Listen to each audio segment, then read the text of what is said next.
كتير مننا عايز يربح من التيك توك او الانستجرام او حتى اليوتيوب. بتكلم بشكل عام عن الوسائل اللي موجودة في الثلاث تطبيقات. اولا التيك توك طبعا متعارف عليه والجديد والشائع انه انت تقدر تربح عن طريق هدايا اللايف او اللايف جيفتنج. ثانيا الانستجرام تقدر كمان تتربح عن طريق هدايا الفيديوهات، ودي هنتكلم عنها في فيديو النهارده. وثالثا هو يوتيوب اللي تقدر تتربح منه الورقة الجميلة دي اللي تقريبا وصلت النهارده في مصر 5000 جنيه او عدت بعد الفيديو ده. وطبعا دي تقدر تعملها في خلال 30 يوم لو قناتك مبتدئه. ركز معايا، فصلوا على النبي ويلا بينا نبدا فيديو النهارده علشان مش حابب اطول عليكم اكتر من كده. مبدئيا هنقول بسم الله الرحمن الرحيم والسلام عليكم ورحمه الله وبركاته. اتمنى تكونوا كلكم بخير وباحسن حال، الناس المهتمه الجميله اللي بتتابعني.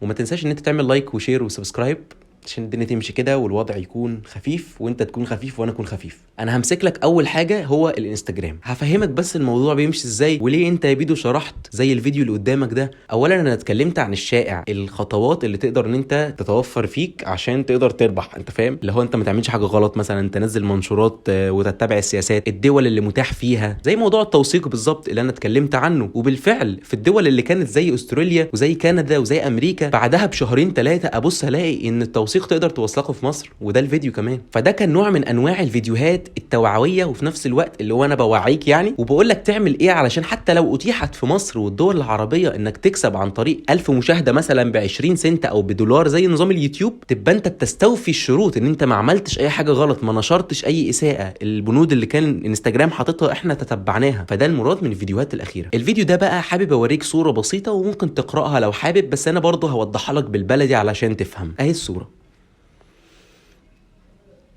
مبدئيا في معظم الحسابات بتلاقي عندك ان انت اما عندك مخالفه في نشر صوره معينه، فبيقولك ان انت الحاجه دي زي تحقيق الربح مثلا منها بيبقى عندك اكس كده، وبعض الناس او معظم الناس ما بيبقاش عندها حاجه وبيقولوا انك بتستوفي الشروط بتاعه الربح من الانستجرام. الناس دي بقى بتخش تكلمني على الانستجرام والفيسبوك والرقم الموبايل وشويه وهلاقيها تحت البيت عندي تقول لي هو يا عم انت وانت مش شرحت ازاي اربح؟ انا عايز اربح بقى، ال1000 مشاهده بكام وازاي استلم فلوسي؟ كل الكلام ده بيتقال لي والله. مبدئيا انستجرام لم ولن يتيح حتى الان موضوع ربح من ال1000 مشاهده بكذا دي خالص والله، بل انه هو بيشجعك انك تعمل حسابك الشخصي تجاري وتعمل متجر وتتعاقد مع ناس براند. تقدر ان انت تشوف براند مثلا او علي بابا، زي ما انا ممكن بنشوف على الانستجرام ان في موردين كتير جدا يقول لك تعال اوريك مش عارف المتجر ده اقل من علي بابا بقد ايه، وتقدر انت تشتريها وتزود عليها ربحتك. ده نظام دروب شيبنج، ده نوع من انواع الربح في الموقع اللي انت ممكن او المتجر انت ممكن تسويه. وشيء تاني ممكن مثلا هاند ميد، حاجه بتعملها في البيت تقدر ان انت تظبطها وتبيعها على المتجر الخاص بيك. وكمان ممكن ان انت تروح على سله، يعني يكون معاك متجر على الانستجرام مثلا زياده متابعين، سي اعلانات مموله او ماسك سيو، او تقدر انت تكتب مقالات وتروح على سله تقول ان ده المتجر الخاص بيك. وفي نفس الوقت برضو عندك سله للسعوديين، وعندك مستقل او عندك تقريبا اللهم صل على النبي، عندك مين تاني؟ في موقع تاني سعودي برضو اسمه كفيل تقريبا، ممكن تروح وتشوف الخدمات اللي المفروض ان انت تقدمها وتربح. وطبعا بيبقى عندك انستجرامك ومتجرك ده اللي تقدر تستقبل عليه العملاء لو في عميل معين مثلا حابب يتواصل معاك بشكل شخصي. ده اللي الانستجرام حبه وبيتيحه في الفتره الحاليه للدول العربيه. المهم فيما معناه هنا ان انت تعمل متجر علشان تتربح من انستجرام. موضوع ارسال الهدايا بقى للريلز ده موضوع تاني وثانوي، وهم دول اللي شغالين حاليا في الانستجرام. موضوع ان انت تعمل متجر وتبيع فيه، وموضوع تاني موضوع الريل انه حد يبعت لك هديه على الفيديو زي ما بيحصل في تيك توك بالظبط. تمام؟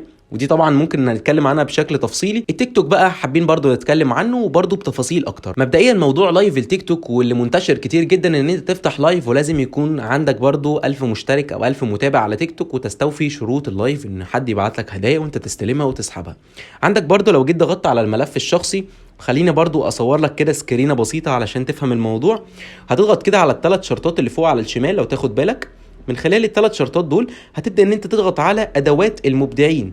زي ما انت شايف كده عندك في ادوات المبدعين دي اكتر من خانه، في خانه من خلالهم للربح او التربح من التيك توك، في نفس الوقت برضو عبر التيك توك. وهفهمك الفرق بين ايه بينه وعبر التيك توك. اولا هنا مركز المبدعين سيبك منه، خلينا في تاني حاجه وهي الاشتراك. عندك هنا نظام الاشتراك ده لو دخلت عليه برضو لازم تستوفي عدد من الشروط علشان تقدر ان انت تشترك في الخدمة او الميزة دي ويكون حسابك مؤهل ليها.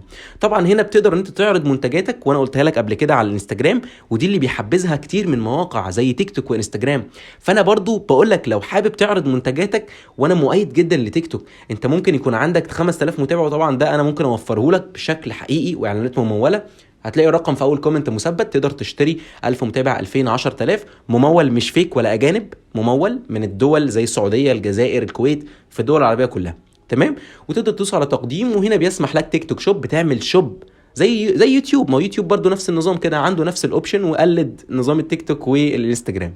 دي اول طريقه ممكن نتربح منها. تاني طريقه وهي تيك توك شوب فور كرييتور، اللي هم منشئين المحتوى، ان هو حاجه ثانويه. دي برضو نفس النظام بس في خانه تانية. تمام. عندك هنا هدايا الفيديوهات، ودي اللي اتكلمت عنها فين؟ في الانستجرام. عندك نفس النظام بالظبط ولكن في تيك توك لو فعلتها لازم لك شروط واجب توفرها. اهو اقول لك عندك لازم يكون عندك 10000 متابع، ويجب ان تجتاز الفيديوهات اشراف الامان حتى تكون مؤهله. طبعا يعني يكون مثلا ما فيش حد مثلا بينط من البلكونه فاهم، حاجات مثلا عاري او الحاجات دي، لازم تكون حاجه 100 100 وبما يرضي الله. الحاجه برضو الثالثه ان تمتلك حسابا نشطا منذ 30 يوم. يعني ما ينفعش ان انت مثلا الحساب بقاله سنه وتقول لي انا هتربح منه. رابع حاجه تلبيه متطلبات العمر، لازم يكون عندك 18 تقريبا 40 او 50 سنه. حسابات لا تستخدمها الحكومه او السياسيون، ما تتكلمش في السياسه خالص، في نظام الربح علشان تقدر تتقبل وتستلم اصلا الارباح بتاعتك. وبعد كده بتضغط على تشغيل الهدايا بعد ما تستوفي الشروط. لو محتاج انك انت تشتري الاعداد، هتلاقي لينك الواتساب في اول كومنت مثبت لشراء اعداد متابعين على اعلانات مموله للتيك توك بشكل حقيقي زي ما فهمتك. وده النظام الثاني للربح. اخر حاجه بقى والعمل مع الفنانين، هي شويه صعبه وشويه ممكن ناس ما تتقبلهاش. هو المفروض يبقى عندك 1000 متابع و18 سنه، فيما معناه ان انت هنا بيبقى قدامك فنانين وبيبقى قدامك اغانيهم او اناشيدهم، وهنا بيقول لك اختر مهمه موسيقيه مدفوعه تهمك، انشئ فيديو بهذه الاغنيه وانشره. كلما زاد عدد تسجيلات الاعجاب، يعني كلما اللايكات بتاعتك زادت، تقدر ان انت تحصل على ارباح اكتر. فده برضو جزء ثانوي من اللي احنا ممكن نتكلم فيه، ولكن بصراحه انا مش بحفز الفكره دي. انا معاك في هدايا اللايف، ومعاك في هدايا الفيديو، واخيرا معاك في هدايا ان انت ممكن تعمل تيشرت وتبيعه على تيك توك او تسوق له في تيك توك شوب فور كرييتور، اللي هي نفس نظام اللي هو بتاعه المتجر زي الانستجرام. ده النظام التاني في الربح، ودي بشكل بسيط جدا، وانا عرفتك الشروط. لازم يبقى عندك الشروط عشان تقدر تبدا. الحاجه الثالثه بقى وهو اليوتيوب في الفتره الاخيره قال لك انك لازم يكون عندك 500 مشترك وتقريبا 3000 ساعه مشاهده. وفي الوقت الحالي الموضوع بقى سهل وبسيط انك تجمع 500 مشترك و3000 ساعه. موضوع على اليوتيوب محتاج مونتاج، محتاج فوتوشوب بسيط جدا كله على الموبايل، حتى تصويرك على الموبايل وحتى مونتاجك تقدر تستخدم VN او برنامج كاب كات. وطبعا ده ممكن تشوف له شروحات كتير. بالنسبه بقى ده لصناعه المحتوى وفكره الفيديوهات، فكره قصص، مراجعه افلام. طبعا خلي بالك بقى من الكوبي رايت والكلام ده، ان انت مثلا تطلع تشرح زي ما انا بتكلم كده، تعمل اي حاجه تفيد اللي قدامك وتضيف ليه حاجه معينه من الخدمه، زي مثلا موقع خدمي مثلا بتشرحه حاجه بتفيد الناس. في نفس الوقت هيكون عائد ليك على الاعلانات. بعد ما تحقق ال 500 مشترك و ال 3000 ساعة تقدر تتربح. وكمان في الريلز برضو بيبقى نفس النظام، تقدر تحط اعلانات. ال1000 مشاهدة يوتيوب بيتراوح من مصر من 20 لتقريبا دولار على 20 سنت لدولار على ال1000 مشاهدة، ان انت تتربح عن طريق 1000 مشاهدة من الاعلانات اللي انت ضيفها.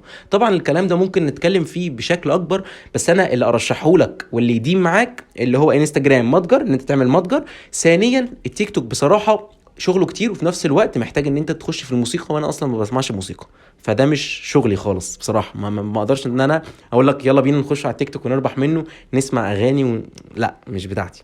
ممكن بقى يوتيوب تقدر تقدم محتوى، وانا ممكن اساعدك لو في اي حاجه مثلا من برنامج مونتاج او افكار او حتى نظام الفوتوشوب، ان الصور المصغره مثلا مقاساتها، او ان انت عندك مشكله في نظام فهم اداره القناه، انك مش عارف تنشر فيديوهات. كل الكلام ده انا ممكن اكون معاك فيه، بس انا حبيت اعرض لك نظام الربح عشان ما حدش بس يجي يقول لك في حاجه زياده. لا مفيش حاجه زياده. لو في حاجه زياده ممكن تكون في دول اخرى، زي مثلا يقول لك تيك توك تقدر تربح 1000 مشاهده مش عارف بكذا، بيكون حساب امريكي بنسبه كبيره، لازم تشغل VPN وهتبقى شغلانه كبيره جدا. فانا استنى لحد ما التحديث يجي لي من الخارج يكون تبعي لبلدي باسمي في مصر، ان انا اقدر اشتغل بيه بشكل زي يوتيوب كده. يوتيوب مثلا بخش هو انا واقف من غير VPN وبنزلك الفيديو بتتفرج عليه. فده كان كل حاجه في فيديو النهارده. بالنسبه لتحقيق الشروط على التيك توك او انستجرام او غيره، الانستجرام برضو لازم 1000 متابع عشان تقدر تجتاز موضوع ان انت توصل وكده. فبرضو لو حابين متابعين عرب واجانب او حتى اعلانات مموله، الرابط في اول كومنت مثبت على الواتساب، اسالوهم على العروض والاسعار.